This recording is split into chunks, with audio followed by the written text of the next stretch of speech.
नमस्कार बंधुरा NS kitchen आपनादेर आबारो एकबार स्वागत। आशा करी आपनारा सबाई खूब भालो आछेन। प्रतिबारेर मतो आबारो फिरे एसेछि नतुन रेसिपि निये।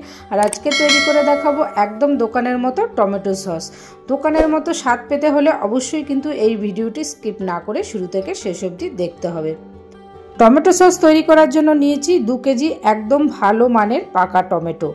एकदम लाल देखे नेबेन ताहले बेश रंगटाओ भालो आसबे। आर टमेटोगुलो एकदम छोटो छोटो करे केटे नियेछि। এই টমেটো সসের ফ্লেভার আনার জন্য কয়েকটা মশলা নিয়েছি। গোলমরিচ, জয়িত্রী, দুটো ছোট এলাচ, সামান্য একটু দারচিনি, লবঙ্গ আর অল্প পরিমাণে জিরে। একটা পরিষ্কার সুতির কাপড়ের মধ্যে এই মশলাগুলো নিয়ে তারপরে ভালো করে কিন্তু এইভাবে বেঁধে দিতে হবে যাতে বাইরে বেরিয়ে না আসে। তারপরে যখন টমেটো সেদ্ধ করব তার মধ্যে কিন্তু এইটা দিয়ে দেবো। এইদিকে এবার টমেটোগুলো সেদ্ধ করে নেব। একটা সিলভারের পাত্রে এইভাবে আমি সেদ্ধ করে নেব। আপনারা যে কোনো পাত্রে কিন্তু সেদ্ধ করে নিতে পারেন। এর মধ্যে অ্যাড করব 6 থেকে 7 কোয়া রসুন, সামান্য একটু আদা, হাফ ইঞ্চি মতো, আর দিয়ে দেবো একটা ছোট সাইজের পেঁয়াজ কুচি। দুটো শুকনো লঙ্কাও অ্যাড করলাম।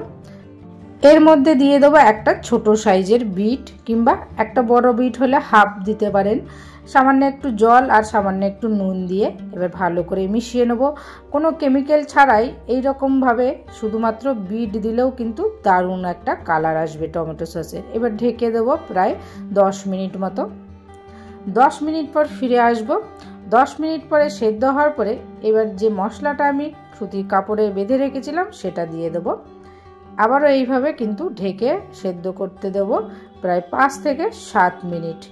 এর মধ্যে এই মশলাটা দেওয়ার পরে কিন্তু টমেটোর মধ্যে থেকে একটা দারুণ স্মেল আসবে। টমেটো কিন্তু প্রায় সেদ্ধ হয়ে গেছে।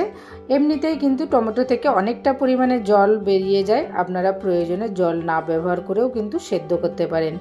এবার এই সুতির কাপড়ে বাঁধা মশলাটাকে আমি সাইড করে রেখে দেবো। ভালোভাবে ঠান্ডা হয়ে যাওয়ার পরেই কিন্তু মিক্সিতে পেস্ট করে নিতে হবে। টমেটো সেদ্ধটা কিন্তু ভালো করে ঠান্ডা করবেন, তারপরেই কিন্তু মিক্সিতে পেস্ট করে নেব। অল্প অল্প করে পেস্ট করে নেব। এই দেখুন কালারটা কেমন এসেছে একবার আপনারা দেখেই বুঝতে পারছেন। এবার একটা ছাঁকনিতে এইভাবে ছেঁকে নেব। এইভাবে ছেঁকে নিলে টমেটোর মধ্যে যদি কোনো খোসা বা কিছু থাকে সেটা কিন্তু আলাদা হয়ে যাবে। ছেঁকে নেওয়ার পরে কিন্তু একদম টমেটো পেস্টটা কিন্তু স্মুথলি বেরিয়ে আসবে। এই দেখুন এই যেগুলো বেরিয়েছে এগুলো কিন্তু ফেলে দেবো। এইভাবে কিন্তু পুরো টমেটোটা পেস্ট করে ছাঁকনির সাহায্যে এইভাবে ছেঁকে নেব। এইগুলো বাদ দিয়ে দেবো। টমেটো পেস্ট করার পরে দেখুন কালারটা জাস্ট অসাধারণ এসেছে। এইভাবে কিন্তু সবগুলো পেস্ট করে নিয়েছি। একবার তুলে দেখিয়ে দিচ্ছি কত সুন্দর পেস্ট আর স্মুথ হয়েছে। এইবার এই টমেটো পেস্ট কড়াতে কিন্তু ফুটিয়ে নিতে হবে। টমেটোর মধ্যে এমনিতেই অনেকটা পরিমাণে জল বেরিয়ে আসে। ফুটিয়ে নেওয়ার পরে কিন্তু এটা অনেকটা ঘন হয়ে যাবে। এক্সট্রা যে জলটা থাকবে সেটা কিন্তু শুকিয়ে যাবে। এর মধ্যে অ্যাড করব 4-5 চামচ ভিনিগার, আর দিয়ে দেবো স্বাদ মতো নুন। নুনটা অবশ্যই স্বাদ অনুযায়ী, তবে খুব বেশি দিয়ে দেবেন না। আর স্বাদ অনুযায়ী চিনি দিয়ে দিলাম। আমি এখানে 1 বাটি চিনি দিয়েছি। আর একদম সামান্য পরিমাণে খাবার সোডা। চিনিটা কিন্তু অবশ্যই আপনাদের স্বাদ অনুযায়ী দেবেন, কারণ টমেটো সস কিন্তু খুব বেশি মিষ্টি হয় না, টক মিষ্টি হয়। যদি আপনারা মিষ্টিটা বেশি খেতে চান অবশ্যই কিন্তু চিনিটা বাড়িয়ে নিতে পারেন। এরপরে ফুটতে দেবো 5 থেকে 7 মিনিট মিডিয়াম ফ্লেমে। ফুটে ওঠার পরে উপর থেকে একটা ফেনা বের হবে। এই ফেনাটা কিন্তু ফেলেও দিতে পারেন কিংবা রেখেও দিতে পারেন। যখন এটা একদমই কমে আসবে তখন কিন্তু আর এই ফেনাটা থাকবে না। যেহেতু টক মিষ্টি তৈরি করব তার জন্য এর মধ্যে কিন্তু আমি সামান্য পরিমাণে তেঁতুলও অ্যাড করব। তার জন্য আগে থেকে তেঁতুল জলের মধ্যে ভিজিয়ে রেখেছিলাম।